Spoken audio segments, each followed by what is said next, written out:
Last summer on a drive out to deer camp, while driving through the Muskokas, I saw a sign in the distance, yard sale. I slowed right down when I drove past the driveway, and sure enough, I spotted something sitting on a table. I pulled over to the shoulder road. When the traffic was clear, I turned around and zoomed back out there. A few minutes later, I walked away, 20 bucks short in my pocket, and a very happy man. What am I talking about? This right here. A matching pair of century-old Canadian-made hurricane lanterns. I brought these babies home and I eagerly waited for the day where I'm going to turn this into a project, and this day has come. Open air outdoors.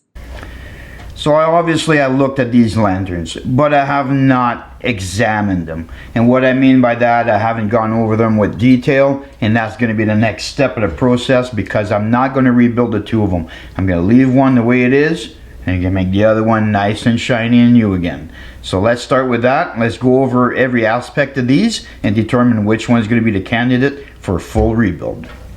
Right off the bat, I got a D-ring here. This one's missing the D-ring, so right away, this one's looking better. This one's got a better bail handle. It's twisted, but these are this is just a wire. I can straighten that out, so I'm not too concerned about that.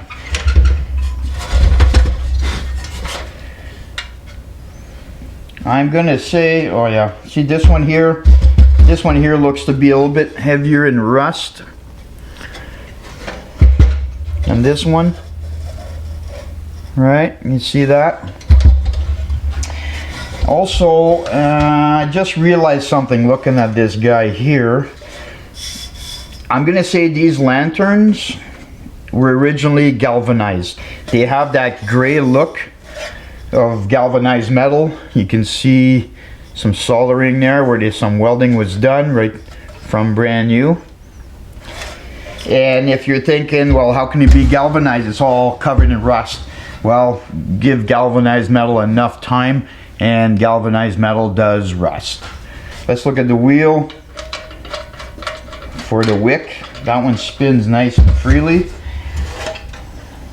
This one, oh, this one's jammed up. Yeah, this one's jammed up.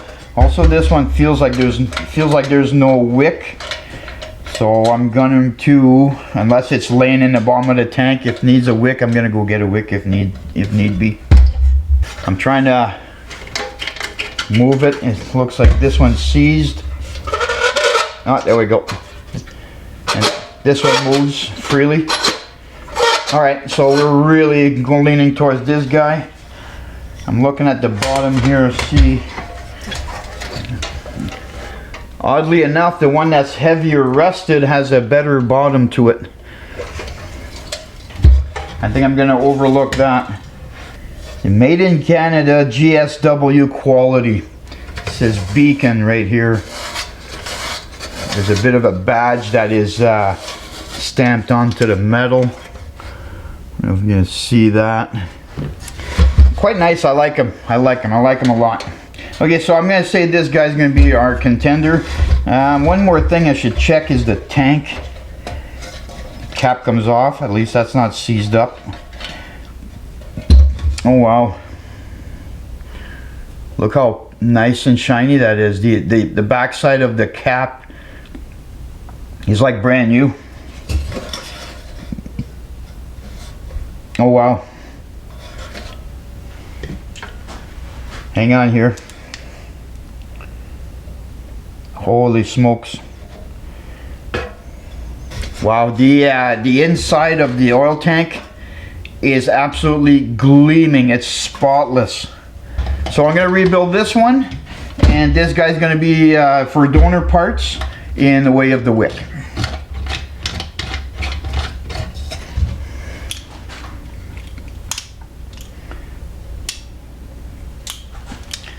Just the old vice grips.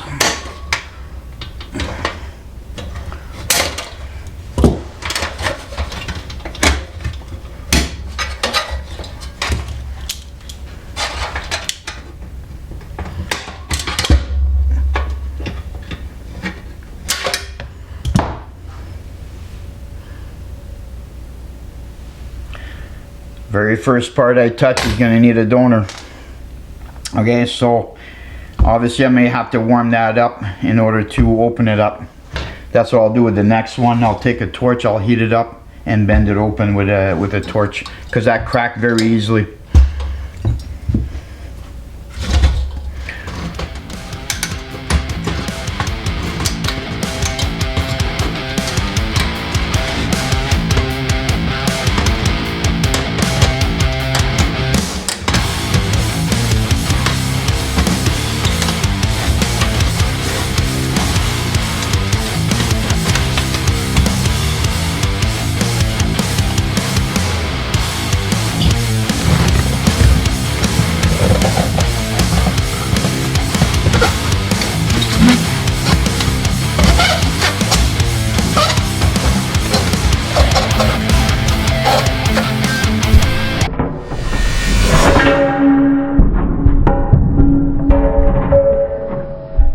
That close to smashing this globe.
So I have it all torn apart as far as I want to take it apart. If I show you the what's left here, I have the mechanism that flips the globe up. It's actually welded in. Right, the bracket in the corner, that's welded in. And when you take it in consideration that this part broke as soon as I tried to bend it, I'm going to opt out to bend this wire off, and I really don't see the point of melting the solder and removing it. Everything works perfectly, it's in place, there's no repairs to be done, so I'm going to opt out to take it apart any further. Also the mechanism for the wick, if I look down inside, it's welded in the bottom. So again, I'm not going to tear that apart.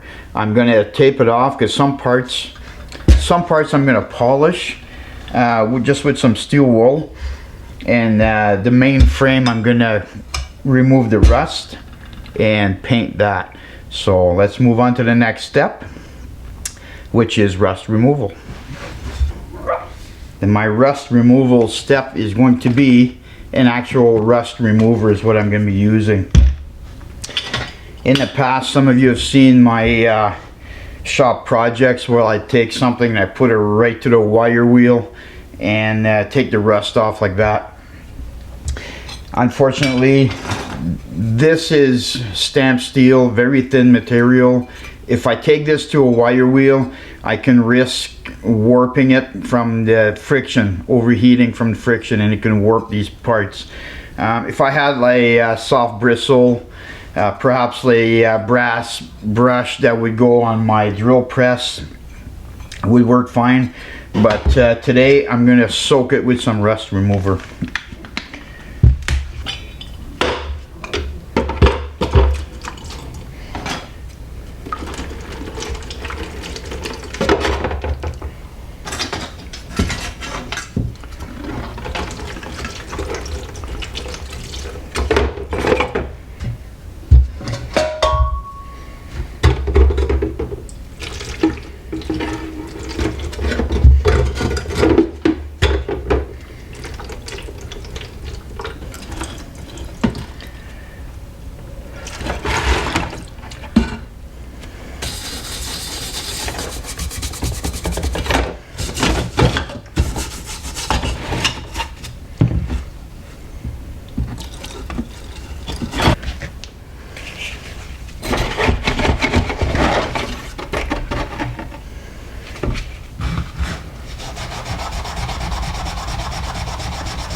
While the main parts are soaking and I worked on the smaller parts, you can see there's a grayish tint to it. That's the galvanized. And some of these parts, such as this internal part, actually wasn't rust. It was just more dirty and tarnished than anything else.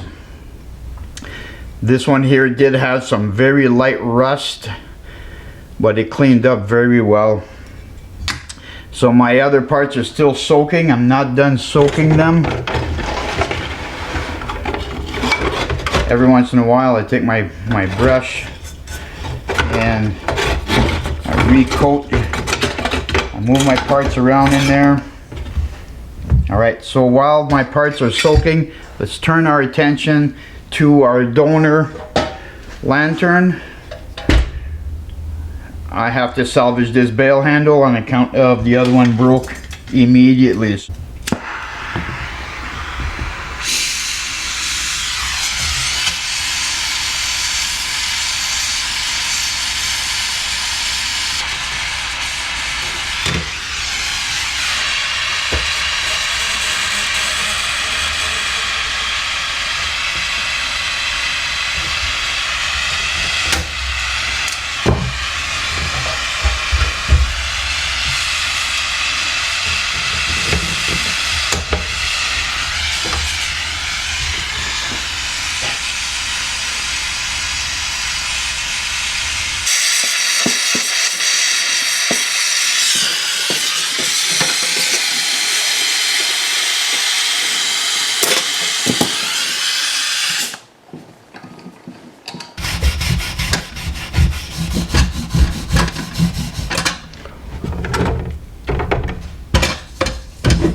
So after the initial rust removal process with the liquid rust remover, it worked well enough, but it was okay for the light rust.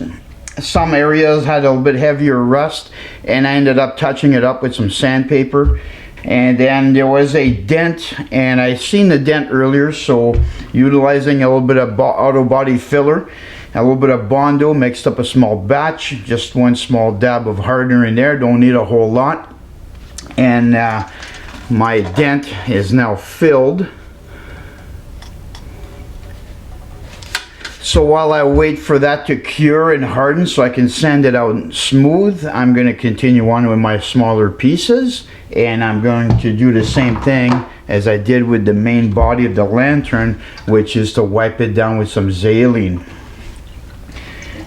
The Xylene really removed any dust, like the dust from the rust from sanding that might be sitting in corners and pores. The Xylene pulls that right out of there. The next step is going to be to prime all my pieces. I'm going to mask certain areas of the lantern, such as the burner where the wick comes out. I'll be masking that, and I'll be priming everything, and we're going to be painting it.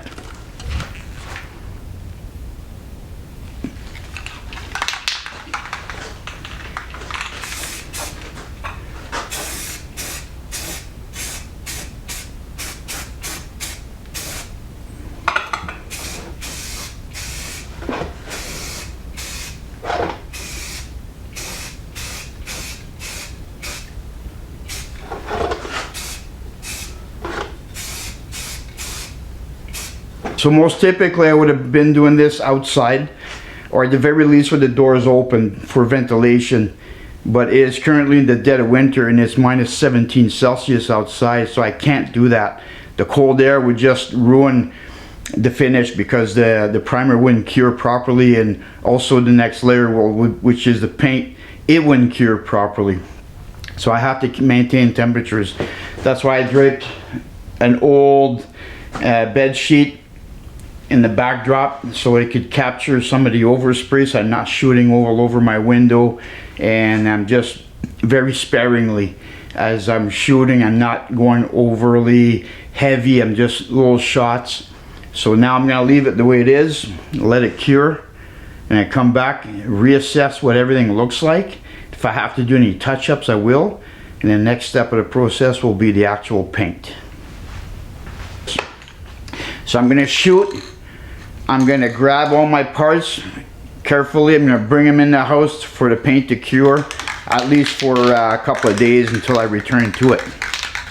So now the paint that I'm using, and I never discussed this before so far, but I'm going with a copper look. Kind of a copper finish is what I'm aiming for. And the texture is called hammered. So this is a trim clad. It's called a hammered finish, and I really like that finish, and I've used it before. This is an example. The Colman 505B. I rebuilt this several years ago, a few years back. If you want to see the video on this one, a lot of folks really like this video. I'll leave a card at the end of this video and click on it and go see this here. But in any case, to go back to the hammered finish, I really like that look. All right, this is a stove that I use continuously, so it's dirty, it's beat up. And just to show how good Tramclad is, look at the base. I use this extensively, and that Tramclad finish is very durable. There's no chips in the paint. There's marring, there's some scratches, but the paint does not chip off. It's very durable.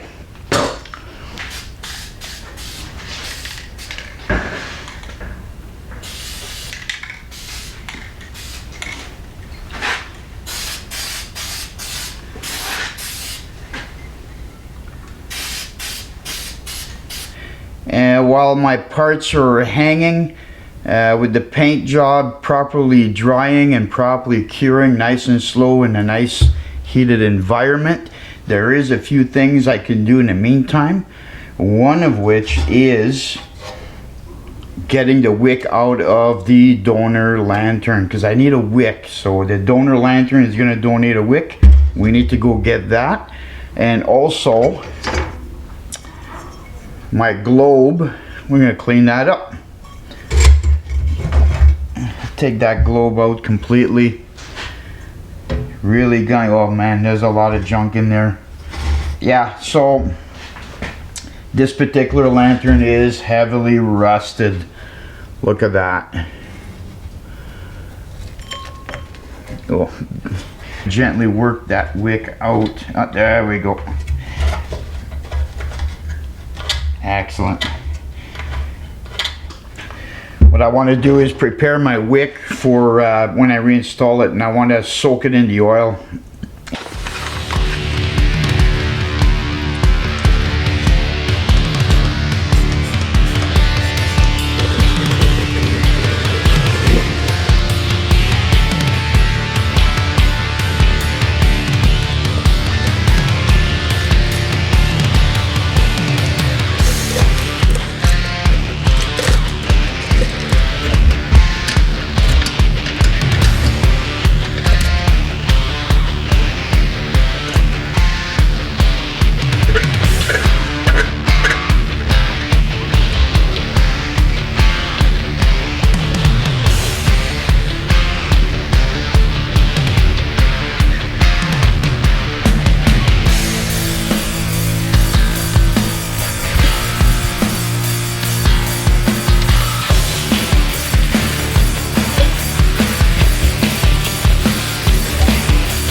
Well, I'm nearing the end of my project, but there's still one more thing to do.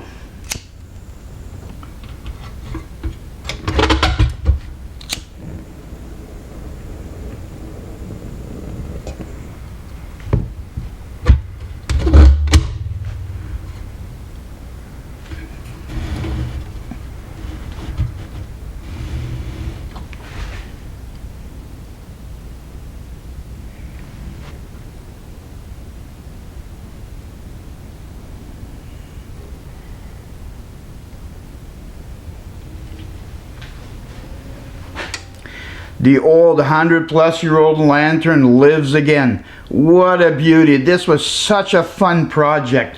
Look at it. However, I can't deny that I still have a love for old rusty items. You sound off in the comment section down below. Which do you prefer? Old rusty glory or restored like new beauty? Thank you so much for joining. I have an entire playlist on shop projects. Be sure to check out some more. I'll see you on the next one.